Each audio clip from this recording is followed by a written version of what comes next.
Greetings, deceivers and non-deceivers. This is Insane Orangutan. And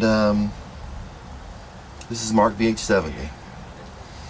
I want to prove mathematically, referring to what scientists already admit, taking what they already admit and using mathematics and showing that time is not infinite. We have this equation here, right up here. You can see this thing. Speed equals change in distance over change in time. That's intuitive.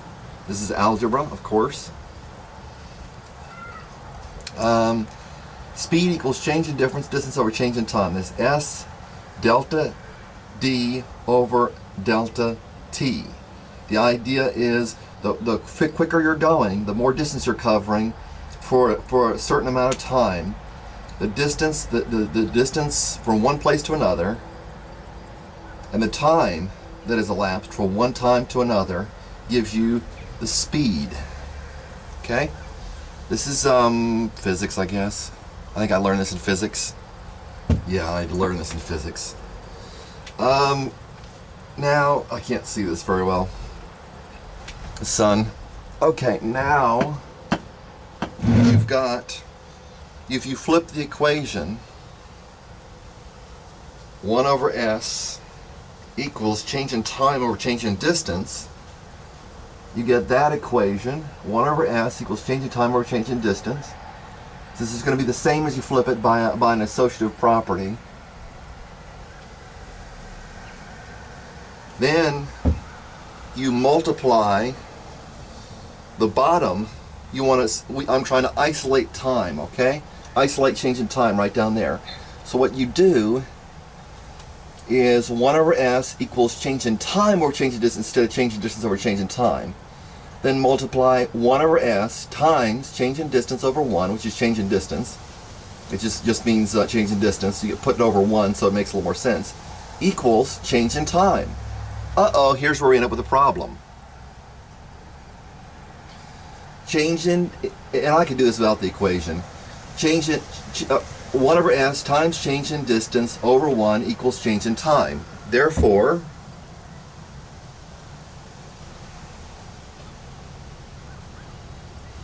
change in time, I guess this is really the associative property, that the sides of the equation can be flipped.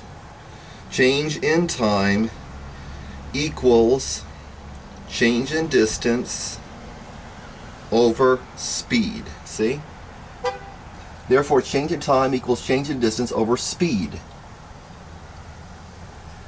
And you can work this out by plugging in the distance of time for the speed and check my math. So 1 over S times change in distance equals change in distance over S. Just multiplying these gives you a change in time. So therefore we have, now remember this, because I'm going to erase it. Change in time equals change in distance over speed. Change in time equals change in distance over speed. And here's the problem, what we got.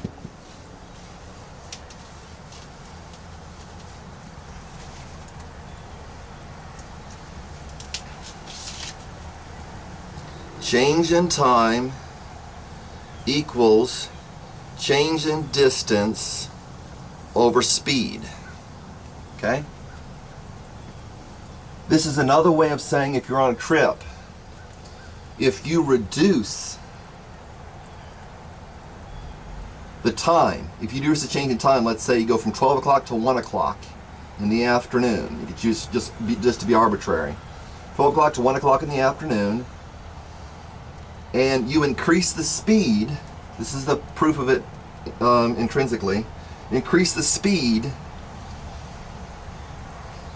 then that makes this proportion smaller, which makes the change in time smaller. If you travel faster, you're gonna increase the speed, which is gonna change this fraction here to a smaller amount. So you have less time the faster you travel speed. Less time the faster you travel speed.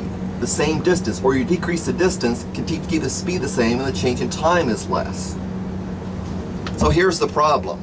According to Einstein, and according to scientists, of course, when scientists came to Einstein, or when Einstein would talk with the scientists, they didn't believe what he was saying. And that was based on the theory of relativity, which I'm not too familiar with, really, to be honest. So let's say you increase speed, just as I said, and you decrease the change in time. Because this is the, let me see, this is the, whatever, this is the top and this is the bottom of the fraction. This is the numerator and this is the denominator. Increasing the denominator decreases the time because this proportion, this fraction is decreased. Makes sense, right? I may be losing some of you, I'm sorry. So now, if what Einstein said and what scientists have said is if you increase speed, you decrease how time is measured. You actually shrink time. If you increase speed enough, there's going to be a noticeable difference in the time. You'll decrease time. Okay? So, same distance, but the speed is increased, it decreases the time. The problem is if you get an atomic clock, which they have done, there's a video on YouTube about it. If you get an atomic clock, it's about airplanes. And they flew the airplanes very fast, and they noticed they lost a second of time because of the speed. We're talking about absolute time here. If time is infinite, then does time change? See what I'm saying? If time is infinite, then no matter how fast you're going, it's not going to change absolute time. If it does, that means time is finite.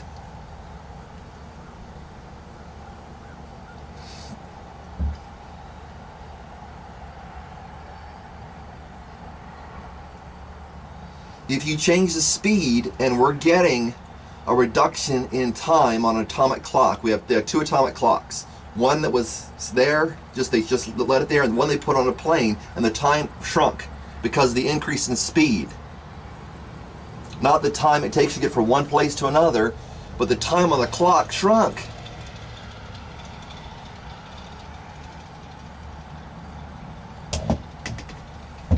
There's a difference between science and propaganda. There's a difference between religion and propaganda. There's a difference between what your lawyer, your politician, all these people will tell you and what actually is.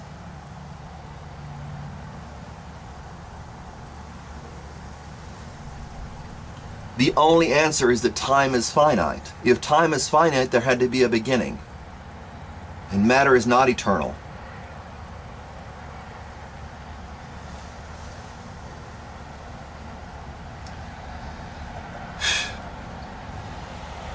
If matter is not eternal, then it had to have a beginning. If it had to have a beginning, because matter cannot exist without time. Matter is in constant motion. And when you heat something up on the stove, you notice it by it being hot. If everything is in motion,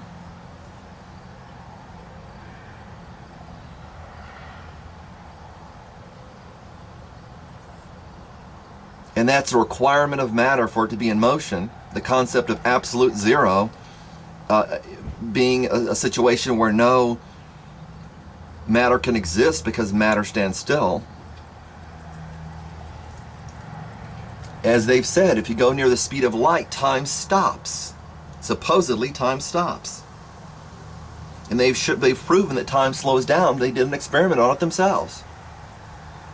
So if science is reality. It doesn't matter if it's wrong or it's right. If science is accurate, it's real.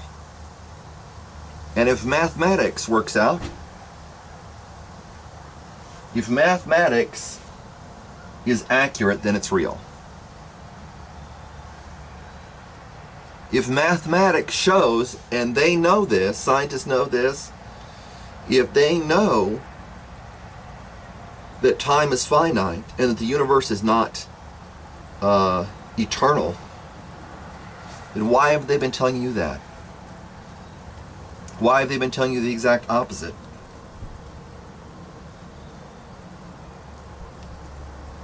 Science, in as much as it operates, and as far as I can see, it operates just fine. And mathematics, in as much as it operates, and as far as I can see, it operates just fine, are not the problem.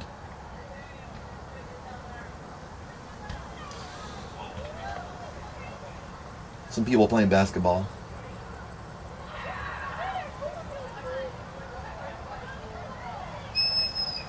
Maybe kickball.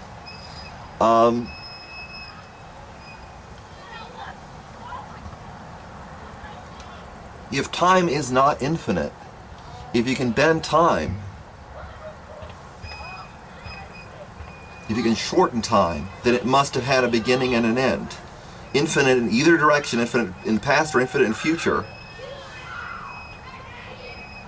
denies, I'm checking out the time here, denies what I just showed you.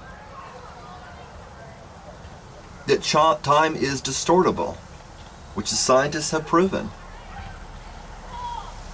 So why are you being lied to? We got to get past the fact that there's a lot of propaganda out there that we just keep eating up. So there's the equation. There's the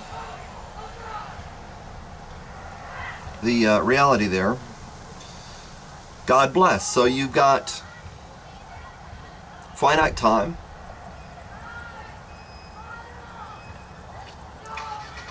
In apparently both directions. You've got a creation. You've got a creator. And I realize that there are people that don't care what reality is. That like to believe what they want to believe, whether it be religion, science, mathematics. But that's it. God bless.